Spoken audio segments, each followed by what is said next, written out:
The German radio has just announced that Hitler is dead. I repeat that, Hitler is dead. May 8, 1947, Director FBI J. Edgar Hoover. The American Army officials in Germany have not located Hitler's body, nor is there any reliable source who will say definitely that Hitler is dead. 2 years after the end of the war. This should have been settled history. But you get into these FBI files, and you'll see right away they had an active investigation looking for this guy. This case is a mess.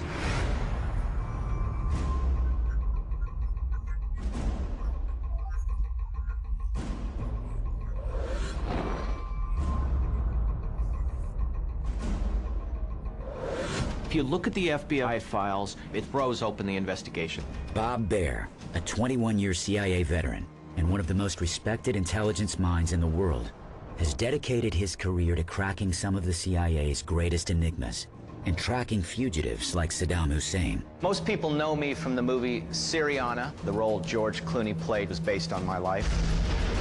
You walk into the CIA and there's a quote, "Know the truth, and it will set you free." My boss has always said, you're the only one in this building who believes that.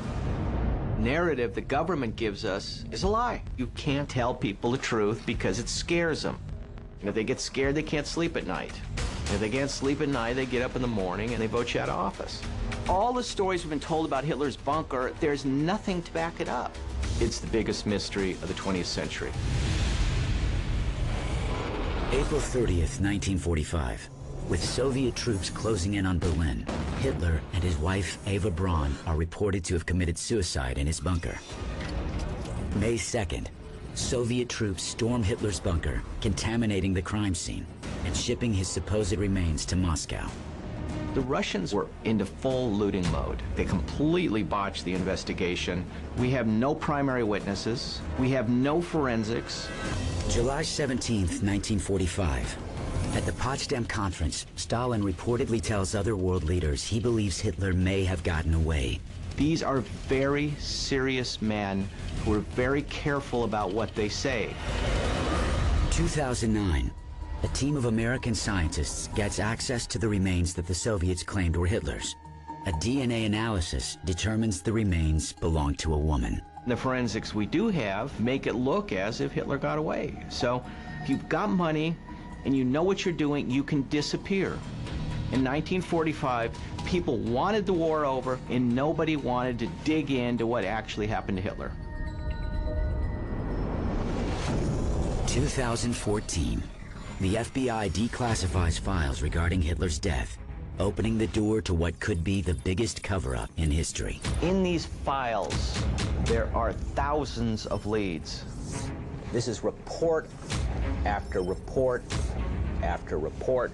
Armed with 700 pages of newly declassified documents and the most cutting-edge technology, Bob puts together a team of some of the most respected experts in the world. International investigators, Nazi hunters, forensic scientists, investigative journalists, military manhunters, and premier war crimes investigator, Dr. John Sensich. I was appointed by the United Nations to work the world's most heinous crimes involving some of the world's worst criminals. The truth is going to come forward from my perspective. It's going to be objective, and that's what I want to do.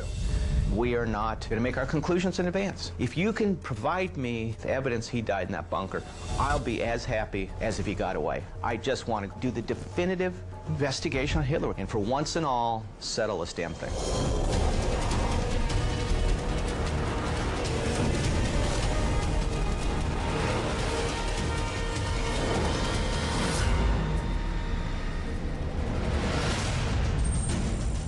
Do we have that other photograph? The one that the Soviets took? With 700 pages of declassified documents containing thousands of potential new clues, Bob utilizes a powerful military tool to identify a starting point for the investigation. This program scans the declassified documents for locations, then plots patterns of activity on a map. It's a needle in a haystack, but it's a lot smaller haystack when you got software like this. I'm going to set it for all locations where he was sighted between April 25th, 1945 and July 25th, 1945, the first 100 days. And those are the most important days. I know from experience tracking terrorists, those first 100 days were the times he was on the move. That's when he was most exposed. That's when you're going to have witnesses to his flight.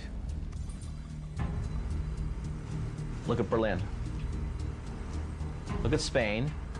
Now, Spain's interesting. Yeah, but look at Argentina. I mean, it's just exploding. If you look at that pattern, it's clearly Argentina where we have to start. Problem is, Argentina's a big country. We need something more specific. The team goes through the hundreds of FBI documents that place Hitler in Argentina, looking for patterns in the reports. A letter to Mr. J. Edgar Hoover. You know, that really piques my interest. Here it says, he's living in a great underground establishment. Look at this, look at this.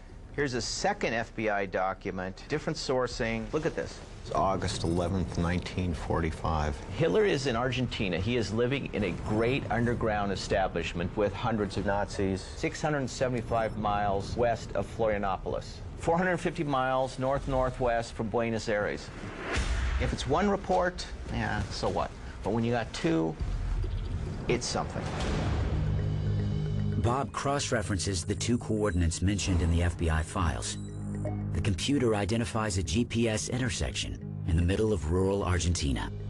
The closest community is Chorata. John, what do we know about Chorata? It's in the middle of nowhere. I mean, look at this. The language is spoken English, Spanish, and German. It's a long way from home.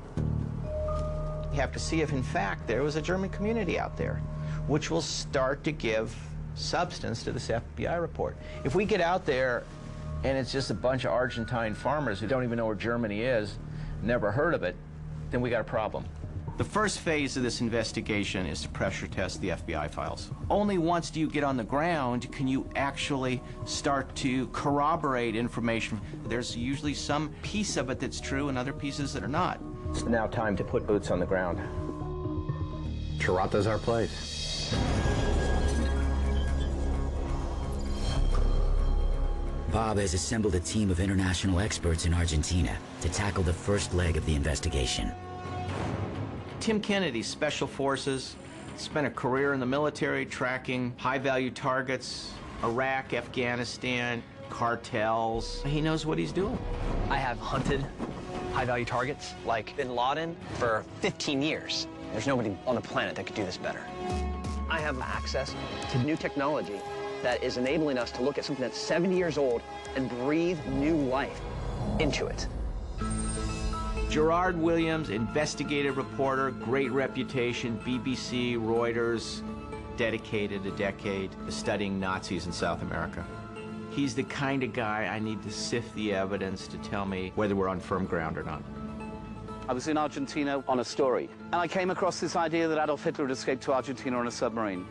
About a year into it, I realized there was so much about the official history that was just plain wrong. My father was a combat veteran. 6 years he fought the Nazis. He was wounded 3 times. That generation was lied to. This story needs telling.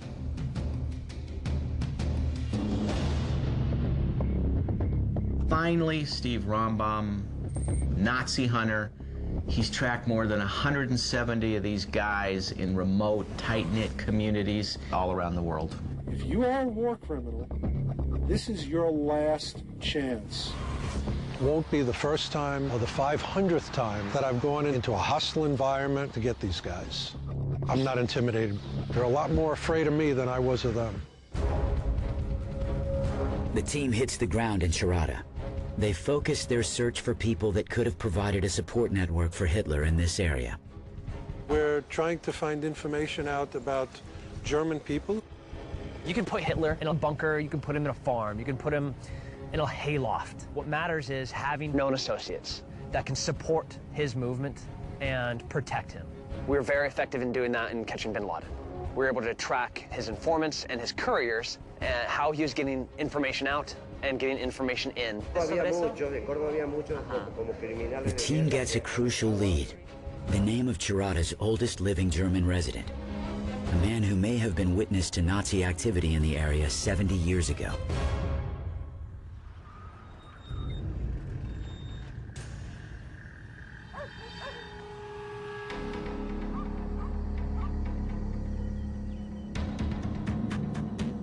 When you are looking at not just a cold case, but a frozen case, evidence is gone, people are dead, to have access to this living eyewitness, almost 70 years later, that's huge. We would like to ask him some questions about the history of the German community here. Tiene una historia grande. He's got a big story. Estuve en la escuela, formar filas, todo eso, pero en la escuela. Standing lines. Fila de tres. Eins, zwei, drei. Eins, zwei, drei. Drill, military drill. Okay. Were the teachers in the school supportive of the Nazis? Puede, sí, sí. Did they fly the swastika flag at the school? Sí. Yes. They did fly it. I have one more question. I want to push a little bit here. Was he part of the Hitler Youth? ¿Era parte de la juventud de Hitler?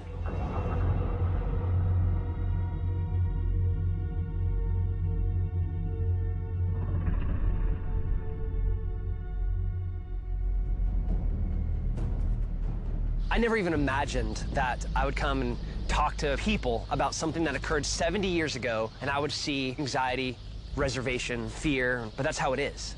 Look, can't force him to tell us. Okay, we're done. We know, yes, there were Nazi sympathizers here. Thank you very much. Muchas gracias. Yes, there were Nazi activities at the school. Is there ability in the area to build a significant underground facility? We're about to find out.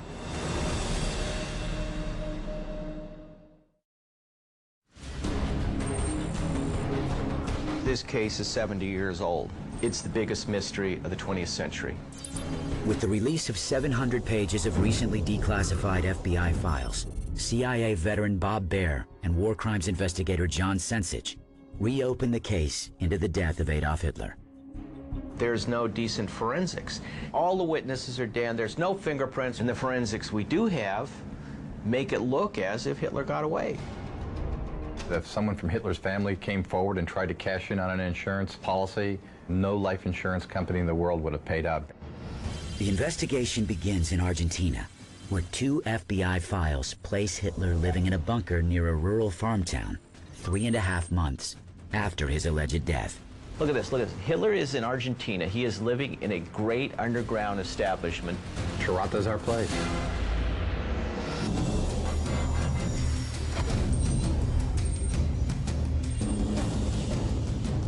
On the ground, a team of international investigators follows a lead to a German school in the same area indicated in the FBI documents. This is the older part of town. This is the school? Yes.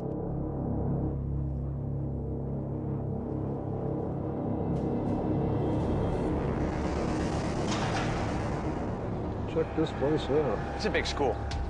Chain link fence, the 8-foot wall. It's hard to figure out if it's to keep people in or out.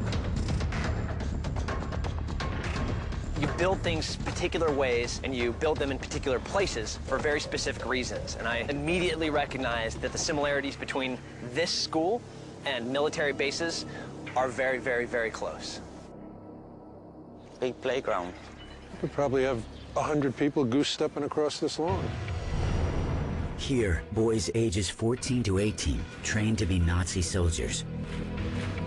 They swore absolute and fanatical loyalty to the Fuhrer before being shipped off to fight. This local chapter was part of a worldwide Hitler Youth Army of over 8 million boys from 52 different countries. They get a hold of these kids young. They start indoctrinating them into the idea of how wonderful it is to be a Nazi, and it's something that's going on even to today, as ISIS is doing the exact same thing. Everyone here would have been honored to have Hitler come here and given their life to protect his hiding. This is a huge compound. Wow, look at those. It's very much an Argentine national symbol with the sun and the red hat, the joint hands, and then the colours of the Argentine flag, blue and white. Next to it, we've got a German eagle. This is a German school in Argentina. The German community is been here before the Nazis came to power. There was a big influx of Germans after the First World War. With the rise of the Nazi Party in the 1930s, you could be proud of being German again, and if you wanted to do well in your community, you became a Nazi. These people were sworn to die before they did anything that would damage the Führer. Buenos días. Hola, buen día. Buen día. Mucho gusto, ¿cómo le va? Mucho gusto. Tim. Hola. Juan Alberto, ¿cómo le va? The team calls in Juan Alberto, who has spent decades unearthing German activity in this tiny farm town. His locally published book chronicles the little-talked-about Nazi presence in Charata. Y me gustaría mostrarles una fotografía de la colonia alemana con el nacionalsocialismo. Check this out. So here's everybody doing the Hitler salute in front of this school. Man, it's crazy. Was there any communication from this community to other communities, German communities around? Y a través de la embajada me imagino que habrán instalado esa antena y tener el equipo de recepción. Desplegaban un mapa y bueno, a los alumnos les hacían el seguimiento de cómo se desarrollaba la guerra, ¿no? Marcando los puntos de avance. Había asociaciones germanas en todo el país, de alguna manera. Y sí, la de Charata estaba vinculada con esas. So big German community, tracking the war, communication with others, and the embassy. At the height of the Third Reich, 60,000 Nazis lived in Argentina, creating a network of interconnected communities throughout South America. Some feared these communities could become sleeper cells, acting as a launch pad for an invasion of the Americas. It'd be very easy to take Hitler, put him into this network, this spider web of a bunch of different communities, and he's gone. That's how Osama bin Laden was able to disappear.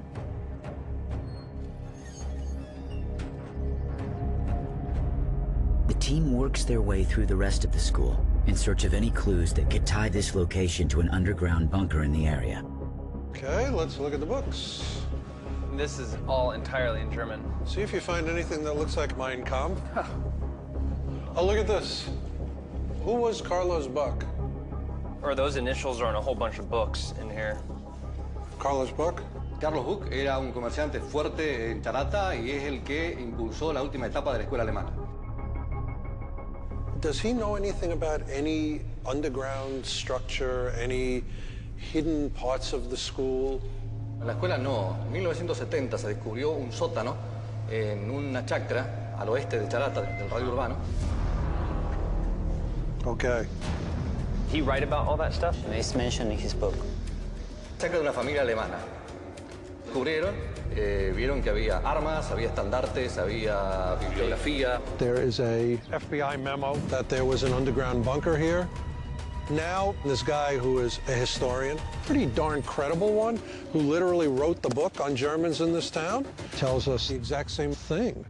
All of a sudden, this is possibly not a wild goose chase. And he can get us directions about how to find this farm. ¿Usted nos podría indicar cómo llegar a este lugar? No. We'll keep it confidential. We'll just show up there and Van a mantener confidencial, dice. tell him I've been a detective for 30 years. I've kept bigger secrets than this. 75 years later, people in this town are still afraid to give up information about Germans. This guy who wrote the book on the German community seems like a pretty tough guy, not a guy who's going to be pushed around. Even he wants to go outside and tell me privately in a very low voice where this farm is and who owns the house. Where is the house? For the beginning of an investigation, we're off to a running start.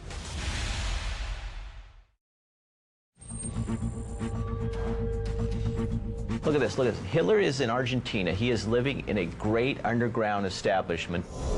Newly declassified FBI documents place Hitler in a remote part of Argentina, where a team of investigators uncovers a local report of a nearby bunker. This is a report that there was a farmhouse that was west of Charata, used by Nazi supporters. We have an FBI document that says the same thing. That's not a coincidence.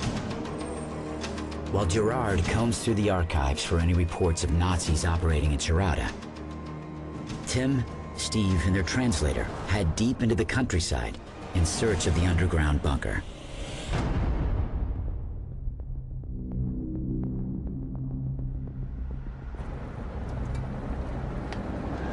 This would have been way out of town. My entire career has been driven by this idea of mission first, mission first, mission first. You know, like, it doesn't matter what the obstacles are, you're still gonna complete your mission, and you're still gonna put mission first. And we're trying to investigate one of the most important historical occurrences that's ever happened, and we have an opportunity to maybe find some truth to that. And that's my mission. Is this it? This is it.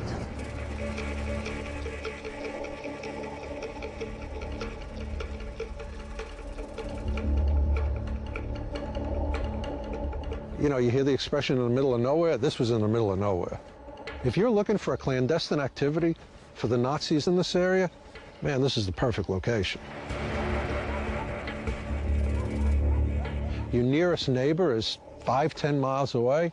I mean, they could have had artillery practice there and nobody would have known.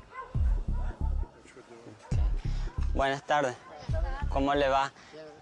Mucho gusto, Leonardo. When I did the Nazi war crimes investigations in Canada, one thing I learned is that each witness requires special handling. Even how you say hello sometimes affects whether the person talks to you or not. You own a very interesting piece of property. You can tell them the story that we heard was that there was a room or a basement that had been closed. And when they found it and opened it, there were all of these, items in there. There's a basement here, but there's nothing. They didn't find anything in it. Usted no sabe si encontraron. No. They don't know anything about that. His dad bought the property in 1952. Maybe his dad found it. Yeah. Imposible. Imposible. Porque era todo mercadería. Desde el primitivo habitante. They were just goods. Almacén de ramos generales. It was just a store, a general store. Why would you have a store out in the middle of nowhere? You're miles and miles and miles from town, and you're just gonna set up shop and start selling from there? Makes zero sense. We're researching German activity. Was there a German community in this area? No. When you want to give credibility to an informant, you ask questions that you know the answer to. We know in the mid-20th century, the vast majority of the inhabitants of this area were German. In this area, there was no big number of Germans. No, he says he doesn't know anything about that. 70 years after the end of the war, and these people today are terrified to tell us anything. Absolutely a wall of silence. But I know how to get witnesses to talk to me. So tell him that this is probably not the place we're looking for. They had the house and they had the store. Did they always know about the basement? They kept all the drinks, especially the beer, because it was so hot here, and in the basement it was fresh, it was cool. He can show us the basement if you want to. Please, por favor, please. In the United States, we call them root cellars. It's a little tiny basement dug into the floor where you can store goods that you want to keep for a little bit longer. But local intel is telling us that this particular one is different. That's the cellar. Check this out. Very interesting. Look at that. Is it possible to look inside?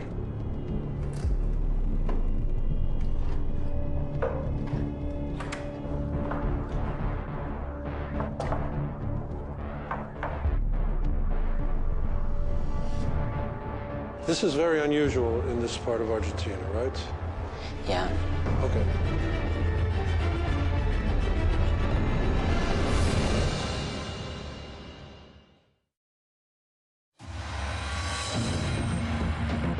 Look at this.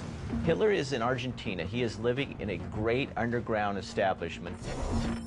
Newly declassified FBI files point the team to the town of Tirada and a report of a nearby bunker. Vieron que había armas, había estandartes, había... And he can get us directions about how to find this farm. After gaining access to this property, Tim and Steve prepare to enter the mysterious underground structure. This is very unusual in this part of Argentina, right? Okay. We pull the boards off. It's these stairs that are carved. You can't see the bottom.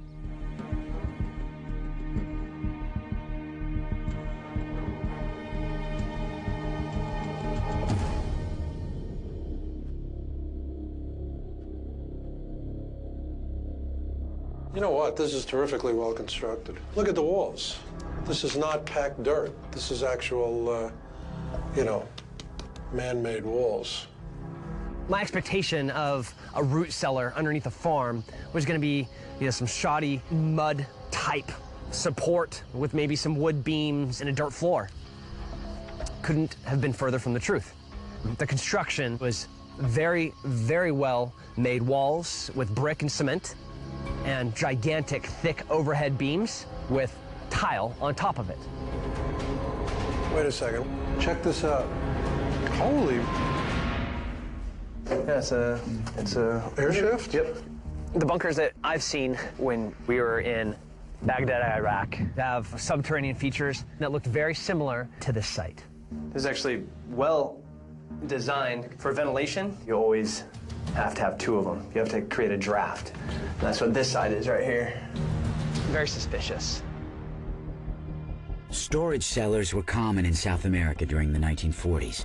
But this underground room is reinforced with concrete and supplied with a complex ventilation system. Two separate air shafts allow for circulation of clean, oxygen-rich air in through one end and dirty, oxygen-deficient air out through the other.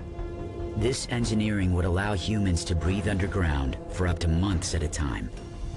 Innovations in underground construction flourished during the Third Reich. The Nazis perfected the use of reinforced concrete and completed hundreds of underground bunker projects throughout occupied Europe.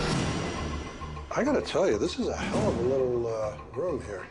The FBI files, they clearly say a large underground bunker. A meeting place for hundreds of high-ranking Nazi officials in the area. So, is this the bunker from the files? Probably not. But could it be part of a larger network of moving German war fugitives in and out of Tirana? Absolutely.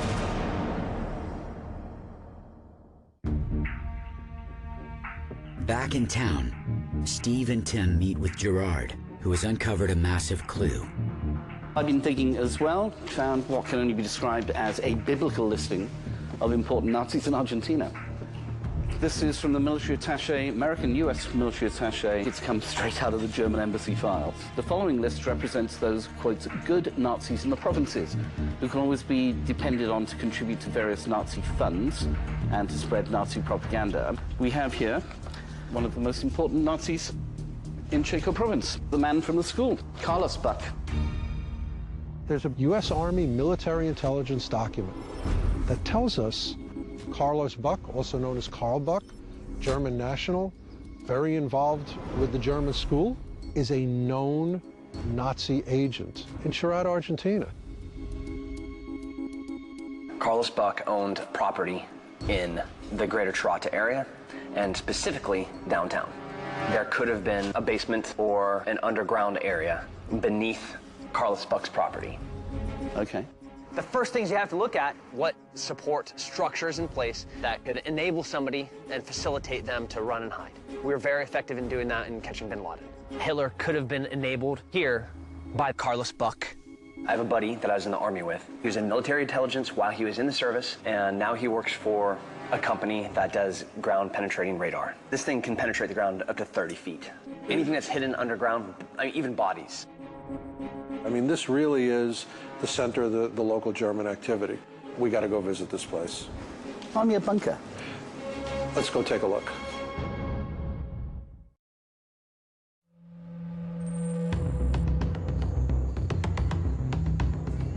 Newly declassified FBI files place Hitler living in a bunker in rural Argentina. Check this out. Here's everybody doing the Hitler salute in front of this school. The team zeroes in on prominent local Nazi Carlos Buck and his massive property, which could house the bunker from the FBI files. That's an old house. This is a potentially critical piece of evidence. If there is, in fact, a bunker on this property, a concealed room that was used by Adolf Hitler, it's a big deal. Been a while, yeah. Just glad I got a hold of you. Tim's army buddy from Iraq, David Kelly, arrives with his state-of-the-art ground-penetrating technology. Anything that you're looking for, we're going to be able to find. There it is. Are we still on time? But before they can investigate the lot, they must first get permission from the current owner. Come on, get your ass in the vehicle. Sorry? Get in. This is the first time in this investigation that may be within reach of actual testable evidence. But I can tell you that one slip, that's it. We're done here.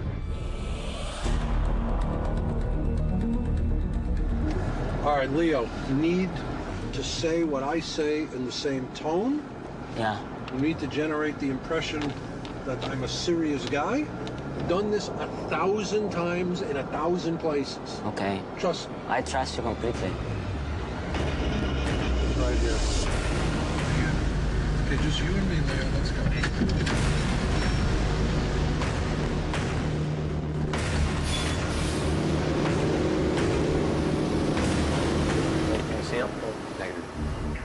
I'm asking you for your help. This is a very important question of history. Le pido su ayuda, es una cuestión muy importante de historia. Puesto caso que encuentren algo, ¿qué hacen? With you? Nothing. Con usted nada. Muchas gracias. Okay. Muchas gracias, señora. Now, with permission from the property owner, the team descends on the massive lot once owned by prominent Nazi Carlos Buck. Start rocking it? Yeah. Yeah? Okay. Break him out, baby.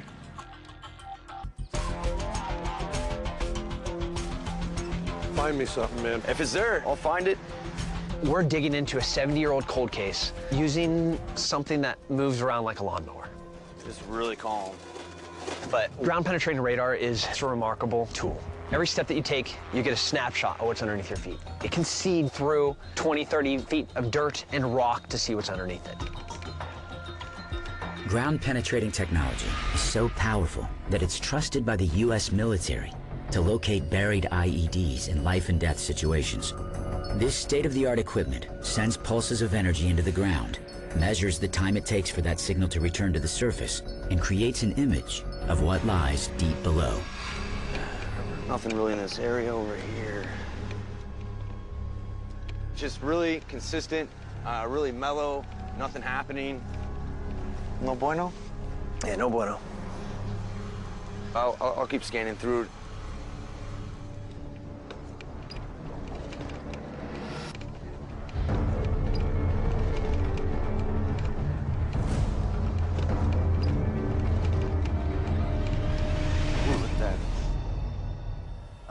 Tim, starting to get some busy matter going on here, some soil disturbance. This is where we have our most disturbance. But the problem is I can't go through the stockpile or get around it.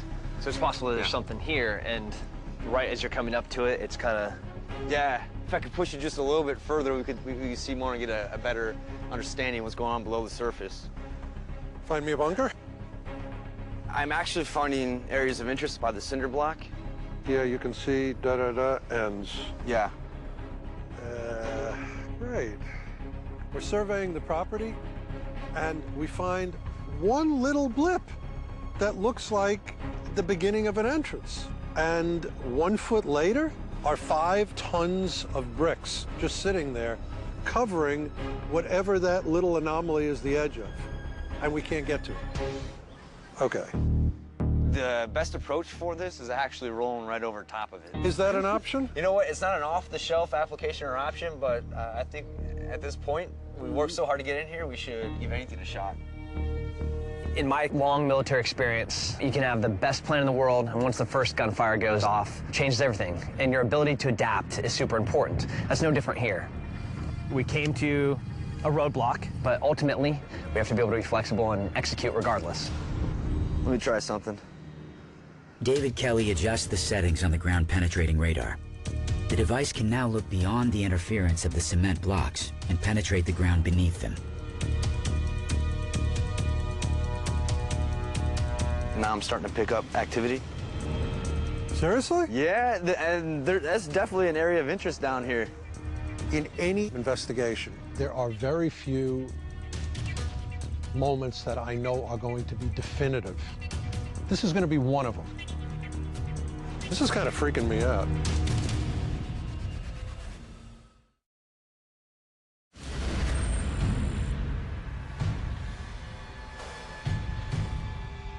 Using newly declassified FBI documents that claim Hitler escaped to Argentina, investigators locate the possible location of a bunker allegedly used to hide the Nazi leader. So a little disturbance right here. After investigating the massive property with ground-penetrating radar, I think we're done. Hopefully we'll be able to find something. Tim Kennedy uploads the data to Bob and John back in the Situation Room. From my experience using GPR in a number of different types of criminal investigations, when you look here, you see certain anomalies. You can see that the depth here is different. Yeah, but what does that tell you, that depth? That depth here tells me that something here is buried 8 to 10 feet below the surface of the ground. Something has happened with the soil. It's disturbed soil. Was it a place this underground facility could have been located? Yes. If this were a Hollywood movie, we would dig up a bunker and we'd find Adolf Hitler in it. But it's not a movie. This is a real investigation. We did find a structure, 8 to 10 feet underground. It very well could be the bunker that's noted in the FBI files.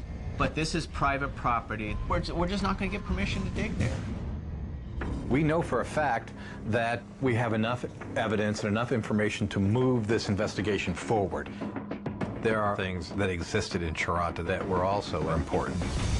We had a Nazi community there, and there was a smaller underground facility, so really there was a network there which corroborates the information that was provided to the FBI in 1945. We need to look at something else to help justify the next steps in this case and really where we're going. It may have been entirely possible that Hitler was in Chirata and then got up and moved several months later. Right. You cannot set up in one place indefinitely because eventually news will get out of your presence. You look at Osama bin Laden in Abbottabad. He was there too long. Now, if he had moved around, it would have made it virtually impossible for the Central Intelligence Agency to catch him. That's what we have to consider here. So they're going to have to get to another German community, another Nazi-supported community. But where? But where would you go at that point? And is there any other leads we have? Yeah, well, wait a minute. Let me check on something here. To continue their investigation, John digs into the 700 pages of declassified FBI files. All right. The Nazis in Misiones are reported to control a system of roadways known only to them. So this is exactly what I'm talking about. Chirata, Misiones. Did they have an underground network that they could move people along this? Declassified reports of clandestine travel routes that connect Chirata to Misiones reveal a new potential location for their fugitive. 7 hours, that's nothing. 600 kilometers? That's not that far at all. Probably a dirt road, unpoliced. Hitler out of uniform, his hair changed, wearing glasses, would go unrecognized down a road like this. It's been in the news very recently on Misiones that there are archaeologists that have found numerous artifacts related to Nazis. Deep in Argentina's northern jungle, researchers have found items dating back to Germany. Fabricado en Alemania. Porcelain yang bertuliskan Made in Germany. In among the lush vegetation, the ruins of a house-like structure may have been at one time a Nazi safe haven. They found German pottery, they found structures and other artifacts. They're anomalous. They shouldn't be there. Why are they in the middle of this jungle? Right now, there's an archaeological dig at Misiones unearthing Nazi artifacts. They're digging up evidence that was not available in 1945. Was it possible Hitler could have gone there? This is the place where we should be sending the team. Got to do it now. Let's do it.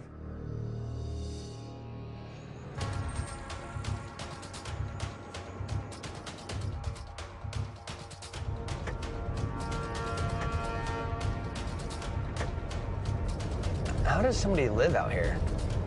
There could have been Nazis here. We know that. That means that there's a chance Hitler could have come here.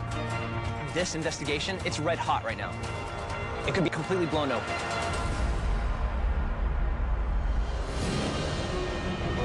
This season on Hunting Hitler. That's the swastika. In order to get at the truth, you've got to hit the ground. Holy. Hey, whoa. We have to run this evidence down. We are the ones that are finally going to do it because no one has. Not much air in here, guys. We're going to look for submarines, or we're going to look for airplanes. Holy crap. It might be the frame of the fuselage. There's going to be no easy answers. You got to talk to the right people. Hitler was here. He said so. And you have to ask the right questions. Is he telling me there was an Enigma machine at his grandfather's place? It's the only way you can get to the answers. We came looking for the footprints of Adolf Hitler through Spain. And I think we found them. Hitler had a whole city to himself down here, and nobody knew about it. Hitler could have escaped Germany. But right now, I feel like I'm right behind him. Once you actually get into the grass and you start looking at the evidence... All right, I'm in. Stop right there, George. What's that? Things are always more complicated. Guys, let's get the hell out of here. And the more blowback you get, the closer you are to the truth. Okay, buy it. Yeah, there we go. We've got something man-made. This could be a U-boat. We're going to walk away from this... What the hell is that? ...with answers we've never had before. Is that a swastika? This is the end of the story. We're going to stop at nothing, find out what really happened to Hitler. Period. I think we got it!